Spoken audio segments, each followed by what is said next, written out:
नमस्कार मित्रों, आज हम मध्य प्रदेश लोक सेवा आयोग की मुख्य परीक्षा के छठे प्रश्न पत्र निबंध लेखन को देखने जा रहे हैं। पूर्णांक 100 अंक है, समय 2 घंटे। इसमें 3 प्रश्न है। प्रथम प्रश्न, निम्नलिखित विषयों में से किसी एक विषय पर लगभग 1000 शब्दों में निबंध लिखिए। अभ्यर्थी जिस निबंध को लिख रहे हैं उस विकल्प के शीर्षक का उल्लेख उत्तर के पूर्व अनिवार्यतः करें। यह प्रश्न 50 अंक का है। यानी जो प्रश्न 1 है इसमें 4 टॉपिक दिए हैं। भारतीय संस्कृति के मूल आदर्श, दूसरा विज्ञान और विश्व शांति, स्वार्थ लागी करही सब प्रीति, चौथा वाचिक साहित्य।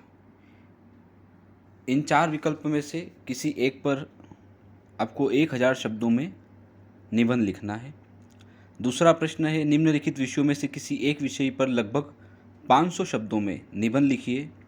अभ्यर्थी जिस निबंध को लिख रहे हैं उस विकल्प के शीर्षक का उल्लेख उत्तर के पूर्व अनिवार्यतः करें। प्रश्न 25 अंकों का है। इसके टॉपिक है OTT प्लेटफॉर्म, विनियमन बनाम अभिव्यक्ति की स्वतंत्रता, दूसरा सूक्ष्म लघु एवं मध्यम उद्योग, चुनौतियाँ एवं संभावनाएं, तीसरा टॉपिक है ग्लासगो जलवायु सम्मेलन, चौथा टॉपिक यूक्रेन संकट और विश्व व्यवस्था। यानी आपका जो दूसरा प्रश्न है ये समसामयिक विषय से संबंधित है। 25 अंक का 500 शब्दों में लिखना है। आगे तीसरा प्रश्न है। इस प्रश्न में प्रारूप लेखन के 2 उप प्रश्न है। प्रत्येक प्रारूप लेखन हेतु अधिकतम शब्द सीमा 250 शब्द है।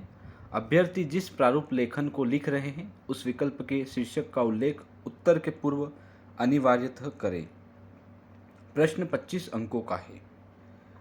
प्रश्न 3.1, स्वयं को अशोक दीक्षित उप प्रबंधक हिंदी प्रधान कार्यालय भोपाल मानते हुए आपको गृह पत्रिका से मिली जानकारी की भारतीय साधारण बीमा निगम के आंचलिक कार्यालय इंदौर के राजभाषा अधिकारी डॉक्टर राजेश शर्मा को डिलीट की उपाधि प्राप्त हुई है, उन्हें बधाई हेतु अर्धशासकीय पत्र लिखना है आपको। इसके अथवा में आपके पास विकल्प है, स्वयं को भारत सरकार के भारतीय खान ब्यूरो का उप निर्देशक राजभाषा मानते हुए प्रशासनिक अधिकारी भारतीय खान ब्यूरो मंडल कार्यालय भोपाल को एक अनुस्मारक लिखिए जिसमें यह उल्लेख हो कि उन्होंने हिंदी का प्रगामी प्रयोग विषयक तिमाही रिपोर्ट प्रस्तुत नहीं की है। प्रश्न क्रमांक 3 का दूसरा खंड, प्रश्न 3.2, अवैध निर्माण की तोड़फोड़ के प्रति जन आक्रोश बढ़ता जा रहा है। इस समस्या से निपटने के लिए शहरी विकास मंत्रालय ने 5 सदस्यों की एक समिति गठित की है। इस समिति का प्रतिवेदन लिखिए।